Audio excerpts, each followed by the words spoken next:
तो कथा ही नहीं आगे बढ़ रही हमारी। एक ब्राह्मण थे काशी में,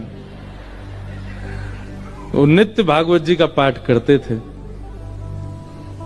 उनका और कोई काम नहीं, बस गंगा तट पर बैठ करके भागवत जी का पाठ करना।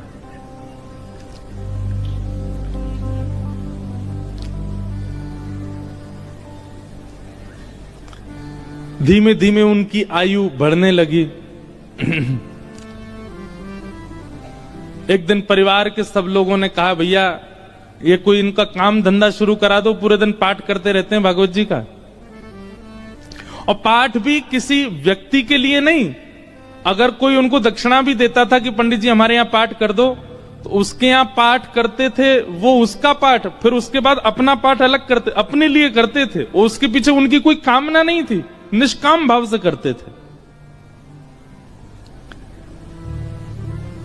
नित्य पाठ करते। तो एक दिन घर के लोगों ने सबने कहा कि इनका ब्याह कर दो, ये करते धरते तो कुछ है नहीं, पूरे दिन पाठ में ही लगे रहते हैं, इनका ब्याह कर दो, पत्नी घर आएगी, अकल ठिकाने आ जाएगी। और सब घर के लोगों ने वो ब्राह्मण देवता का ब्याह कर दिया। पत्नी आ गई।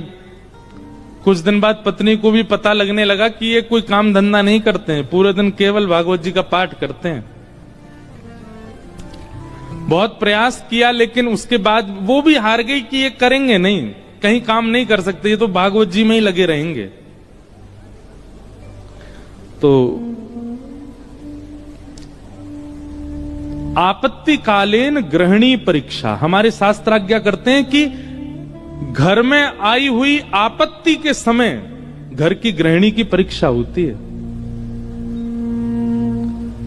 क्षमा कीजिएगा, घर में आई हुई आपत्ति के समय यदि गृहिणी ही हाथ खड़े कर दे तो फिर आपको ब्रह्मा भी नहीं बचा सकते। लेकिन घर में यदि कोई आपत्ति आ जाए और घर की नारी, घर की गृहिणी, यदि वो अपना बल साध ले, वो ना टूटे, वो ना विचलित हो, चिंता मत कीजिएगा, आप उस संकट के सागर से निकल जाओगे। ये वेद प्रमाण है, ये शास्त्र प्रमाण बात है। इसलिए माताएं बहनों को